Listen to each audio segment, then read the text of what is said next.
Hey everybody, Brian Batko and Ray Fittipaldo with you for a Steelers practice update from the UPMC Rooney Sports Complex. Thanks for watching the Post-Gazette YouTube channel here. And as always, these videos brought to you by Savinas, Kane, and Gallucci, mesothelioma and asbestos lawyers with over 85 years of experience. Call them now if you need a free consultation. And Ray, it's a Tuesday. That's kind of a Thursday for the Steelers because they're playing Thursday night in Cleveland. That means we heard from the coordinators today, Arthur Smith and Terrell Austin, two guys who, both of their units have done their part for the most part in this 8-2 start to the season. But it's Smith's offense that really had some red zone issues and consistency problems Sunday and at Acrisure Stadium against the Ravens that threatened to unravel that game for them. What did you make of the way he addressed some of those woes? And clearly there's one potential ace up the sleeve that he turned to, not in the red zone, but could do so going forward. Yeah, I think everyone wants to know what the next step is in the Justin Fields package. We saw how successful it was in, I think, only 3 snaps, two rushes for 17 yards. On the third snap, he handed off to Najee Harris for the first down. So, a really limited sample size, Brian, but I think we could all sort of envision how this can grow. And I think it's natural to think that maybe the red zone is next. Art even, referenced that, where he called it the middle of the red zone, kind of first and goal at the 10, and then on in goal to go situations might be a good place to use him. And I think it's a natural. And I think it's only going to grow here from now until the end of the season. And Smith, he got so many questions about it, Ray, and you could see him starting to smirk. He's not going to put it out there for public consumption of exactly when, how, and where on the field he's going to do this. That's a competitive advantage that you wouldn't want to give any opponent. And one thing we've noticed about him over these last 10 weeks, he's pretty paranoid about those kind of things when he talks to us. He's like, there's a quality control coach from one of the other teams listening to this audio right now somehow, even though the Steelers don't even post the audio. But he's very in tune with not tipping his hand anyway. But I did think it was interesting. He said in this most recent game, he actually wanted to go to field sooner, but they were using a lot of tempo early in that game, so they didn't get to it until that, I guess it was 2nd and 11 it ended up being, and he got some yardage back. And Fields told me after the game that he thought he was going to start that series. He thought he was going to go in on first down, and for whatever reason, they kept Russell Wilson in there. So it's almost like a package that it's like a press in basketball. You might need to get a timeout or a missed shot to put that on, because when the offense is in a groove and in a rhythm, you want Russell Wilson out there, and that's kind of the give and take of this. It's kind of you have a feel for it like you do with anything as a play caller: when to run, when to throw, when to play action, when to take a deep shot, when do you put number 2 in there? Yeah, you always have the package in, and you have an idea of when you're going to use it. But as a coordinator and a play caller, it's a feel thing. Like you have to know.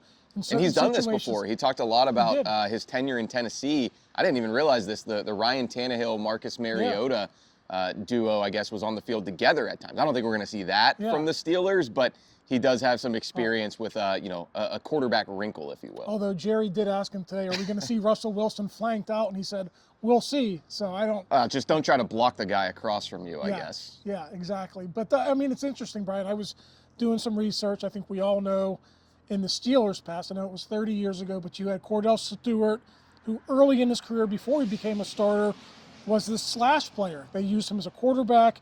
They used him as a receiver, as a running back. We're not going to see that with Justin Fields, but I think it is important to note, like, people think back about that era of Steelers football, and they think Stewart was some kind of prolific player as slash. I looked it up. He only had 7 passing attempts as a rookie. I think he had fewer than 100 rushing yards as a rookie. Now, he did have 235 receiving yards.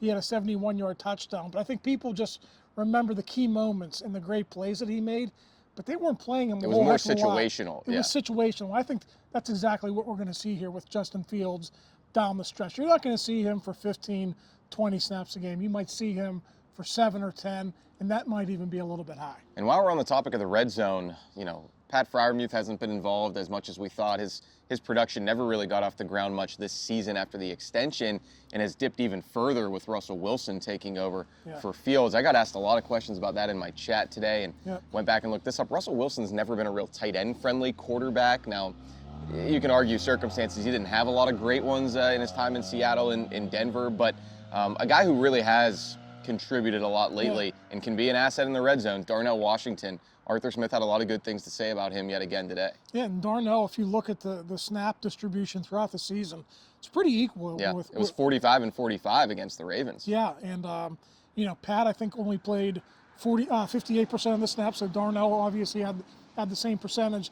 I think part of, with Pat Freiermuth, he's not a great blocker. So he's not going to, they're going to put Ben Skowronek on the field. They're going to put Darnell Washington. They're going to put Michael Pruitt, I think, is going to be on the field this week because of exactly what you just said. Yeah. I mean, do you want Pat Freiermuth even trying to put a couple extra set of hands on Myles Garrett? I don't know how much that's going to assist Dan Moore or Broderick Jones. So I think you are going to see a guy like Pruitt, who they held out last week with the knee issue, maybe get some more run in this game just to max protect. Yeah. So when you're deploying so many personnel packages and you use a lot of tight ends, that if he's playing 58% of the snaps, that other 42% of the snaps, the majority of those might be running plays, but there are going to be a few situations, Brian, where Pruitt is out in a route or Washington is out in a route when Freiermuth isn't there, and that's taking advantage or taking away opportunities from Freiermuth. But until he becomes a better blocker, he's not going to be out there the majority of the time. Yeah, I talked to Ben Skowronek today before practice too, and he's like, I didn't necessarily expect to play that much. I think it was 20 snaps. He's like, but I'll do whatever they ask. Fullback, which he did on the one snap. He said, flex me out at tight end. I'm just a football player. I don't consider myself a wide receiver. As we get into the nitty-gritty of AFC North football, November, December, January, in the rain, sleet, snow, hail, elements, maybe you'll see more of a kind of gritty guy like that involved in this game plan. Arthur Smith probably will like him. Well, as we stand here, not unpleasant, but steady rain has begun to fall. So I think we're going to wrap this one up for Ray Fittipaldo. I'm Brian Batko for Chris Carter filming us. Thanks, as always, for checking us out on the Post-Gazette Sports YouTube page, and we'll talk to you soon.